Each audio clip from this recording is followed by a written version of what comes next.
starting off with annual leave setting. Okay, so to set up your annual leaves, we'll click the edit button because these two types are already created. Now I'll start from the top. Leave type annual, it's hard-coded, you can't change it. Available for all the employees. Leave balance is visible to managers. With leave balance is visible to staff. Should be standard.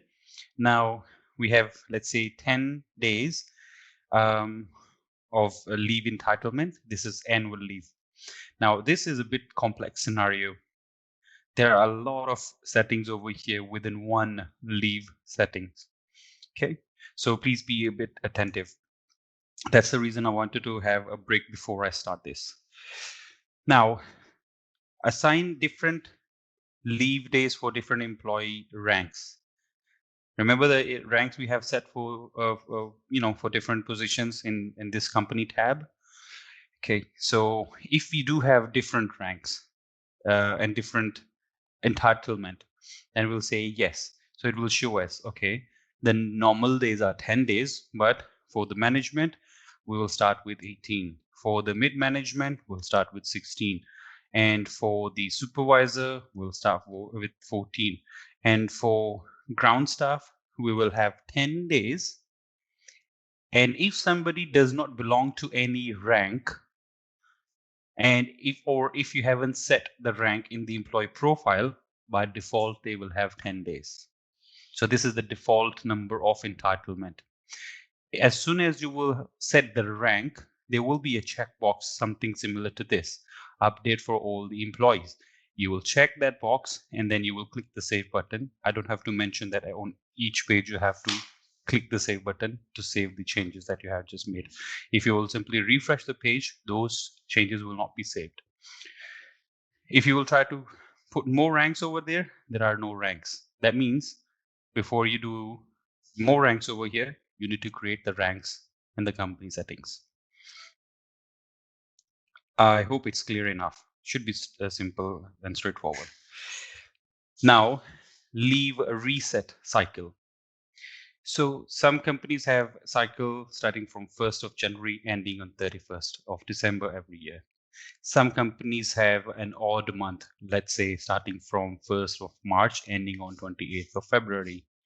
Some companies say, no, we go by employment cycle of each individual employee. This is annual cycle. I hope I don't have to explain how the annual leave works, right? Every year you get the new entitlement. So this is where you can set. So calendar year, employment cycle, January, February, March, or never reset. This option is going to be for one-offs. For example, during this COVID situation, you had created a special leave type, and then you say, okay, you know what, this time around, this year, you will get these days of leave, and it will never reset. That means as soon as you're done, you have consumed all the leaves, these will never be renewed. Okay, you will not get the entitlement again. So if you have, let's say, calendar year, most of the companies go with it.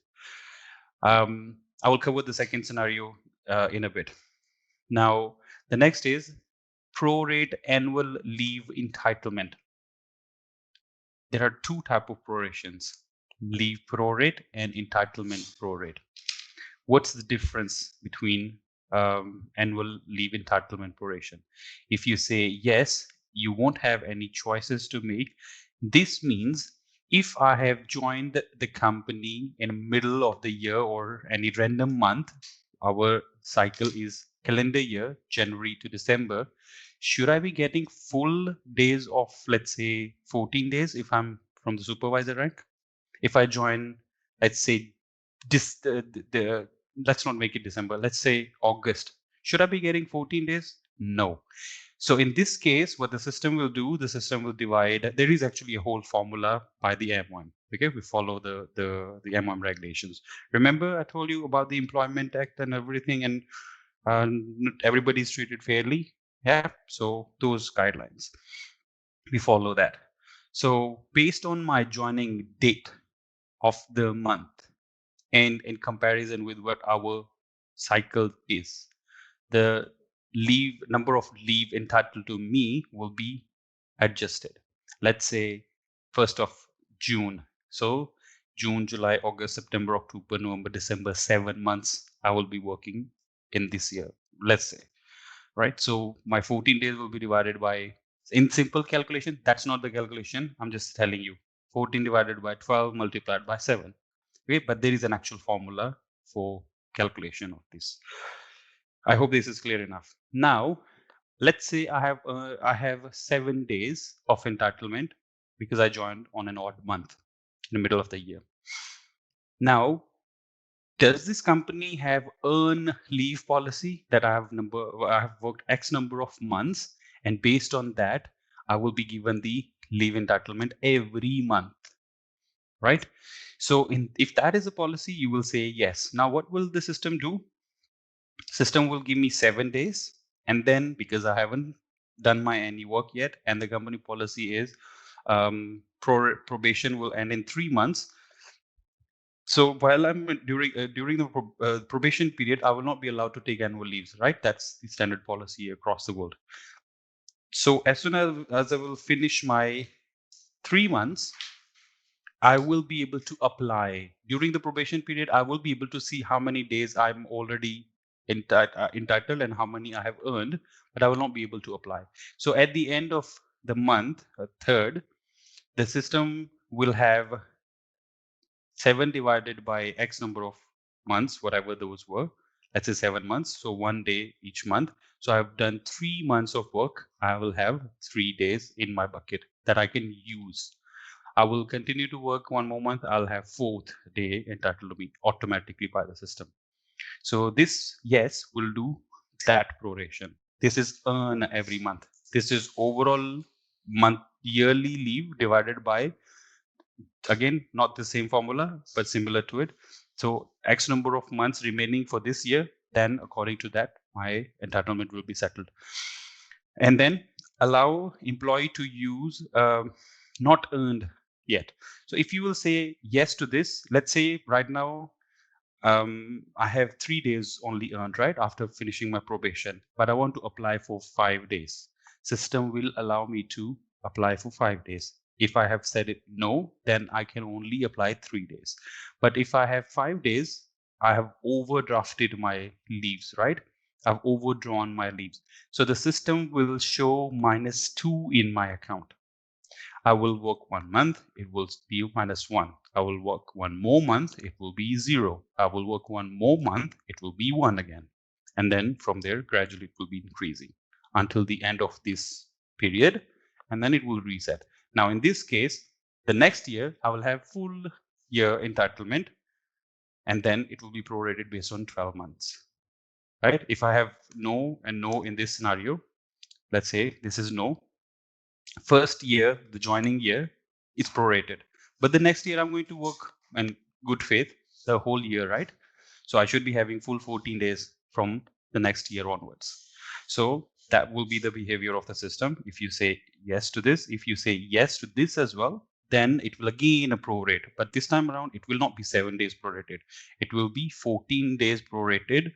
And then every month, I will keep earning my leave. So are the document attachments is the document attachment option mandatory for this leave type, for this particular leave type? It's an annual leave. Generally it's a no, but if a company decides to say yes, then it will be mandatory. I will apply for a leave application without attaching a supporting document, and the system will say, you know what, you need to attach a supporting document in order to apply for this leave, right? We do not validate the what document it is, to be clear. They can take a selfie and they can attach it. The system will accept it. Okay, you can do that if you want to get fired. So, so document attachment is normally the actual evidence why you want to take a leave, right? Depending on the company policy. Generally, almost all the companies, I would say, do not require supporting documents for annual leaves. It is mandatory if you are applying for medical leave, what we call MC in Singapore, right? So that will be yes in that case. Now, annual leave is an unpaid leave. Is it an unpaid leave? Anybody? Is the annual leave an unpaid leave? No. Okay. Yes. So this is not an unpaid leave type. So we will keep it no.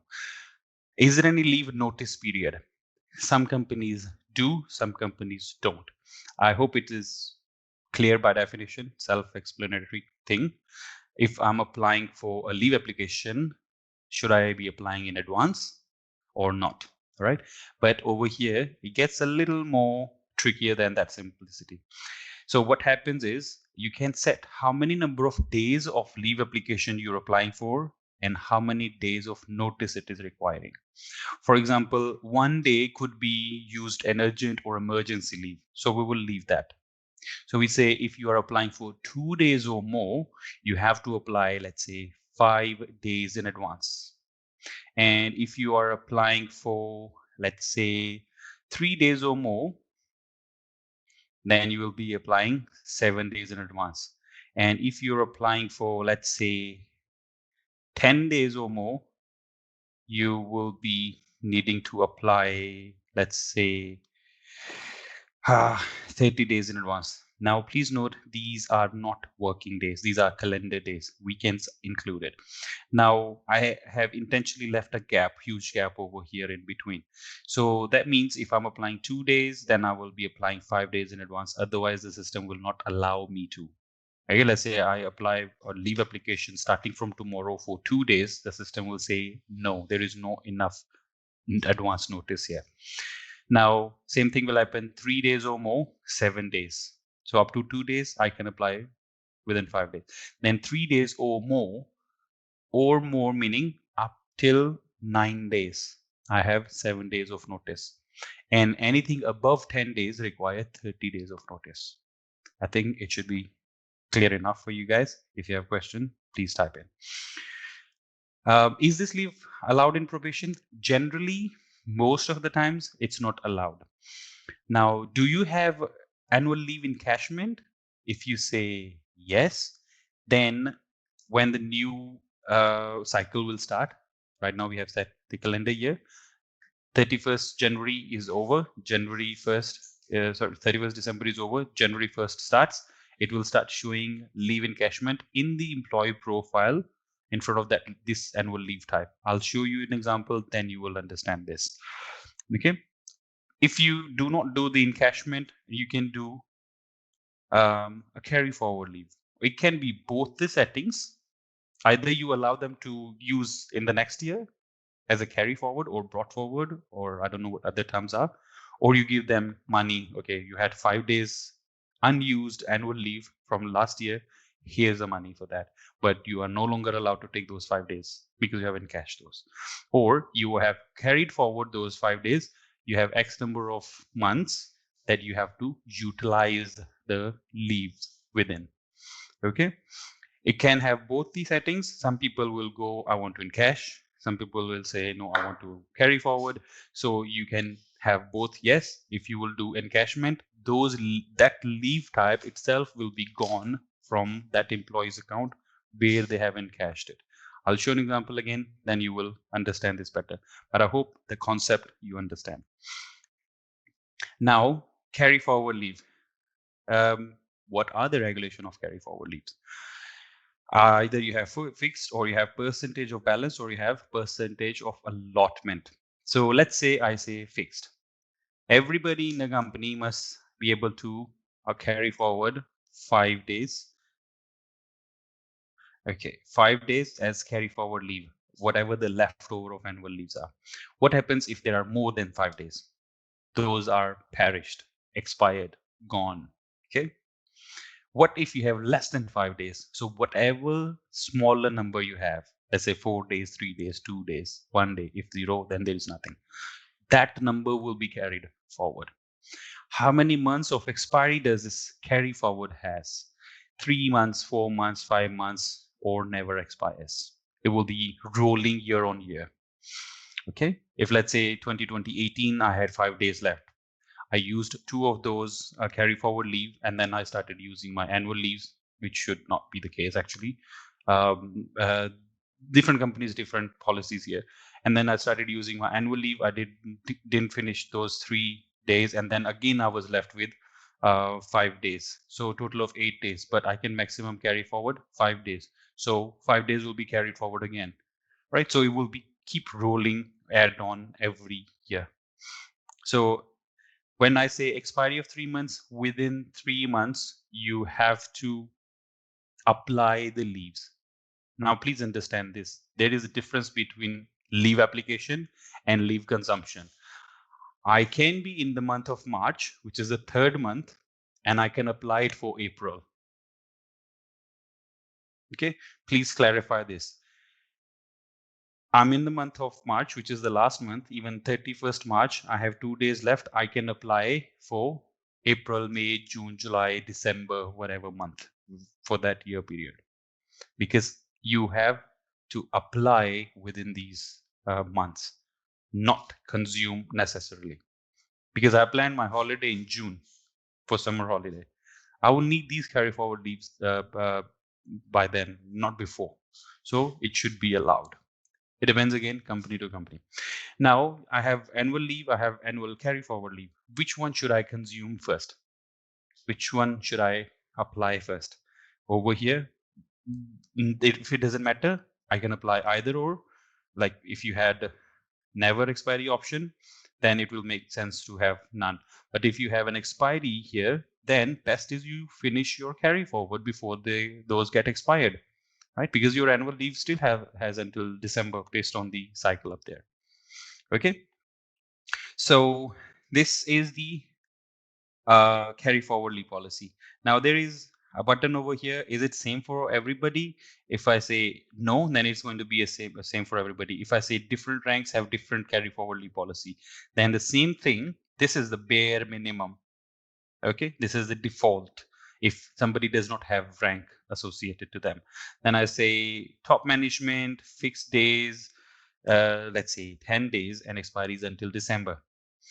And then mid management, we have percentage of balance. Let's say they had 10 days or 8 days or 5 days or 7 days or whatever X number of days they have, they can carry forward 100% of that. That means no loss over there, but they have to consume by June.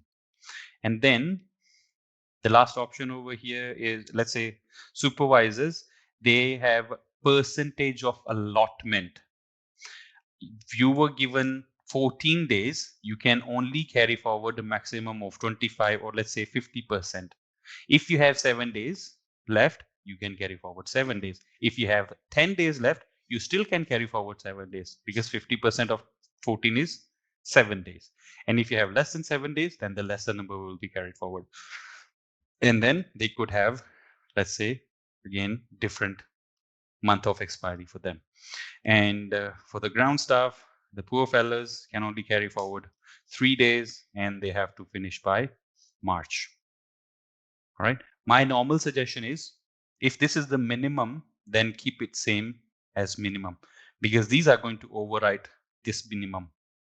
Okay. If this was 5, then yeah, sure, keep it 5 also. I hope it's clear. Now there is one trick over here that you need to understand.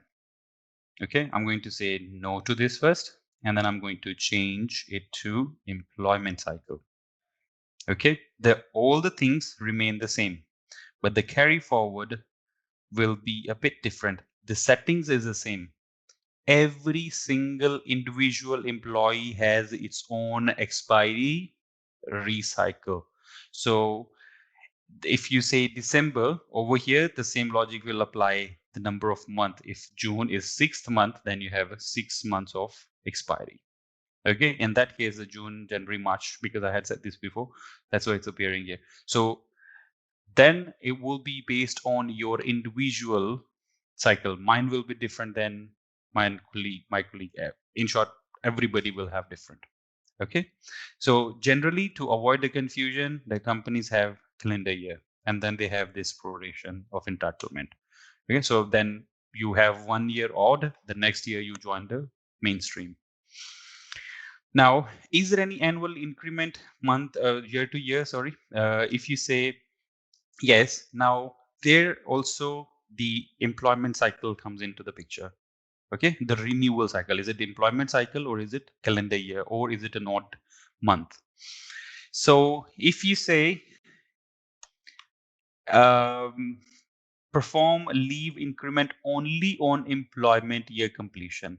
If I say yes to this, I joined X, let's say September 1st. The cycle of the renewal is calendar year. My leave will be increased based on my employment cycle. On September 1st, I will be having 1 day extra or whatever number we will set here. I hope it's clear enough. The next thing is, yes, but it's not necessarily 1 day. Okay, let me give you an example of this. It will be 1 day in this case. Okay, and then there are ranks also. You want to apply this like same over here. For top management, increase by 2 days. For mid management, increase by 1 day. For let's say ground staff, increase by 0. So they will always be stuck at 10. Okay, so if I say yes to this, then the criteria changes. You will complete 2 years, and then 1 day will be increased. That means even if you have completed first year of your employment, there is no increment. If I say no to this, that means based on this cycle, it will be increased. Okay, so I can set multiple over here. So first year, no increment. As soon as you complete 2, there will be 1. And after that, 1 day increment every year, and that's going to be a standard. So first year only, there is no increment. You complete 2 years, you get first increment. Then thereafter, every year, there is 1. Or it could be first 3 years, nothing. The third year, you complete for third year, then it will be increasing. Then another one after 2 years, and then one after every year. So you can set different criteria here. You just have to check this box. Okay, in this case, we do not have ranks, just to clarify. Different companies, different policies. Is there any maximum limit that somebody can reach? Okay, you can put this X over here. Now, general behavior is if you go by what's it called this with this approach, you have standard 21 days because you're not increasing their leaves initially, right?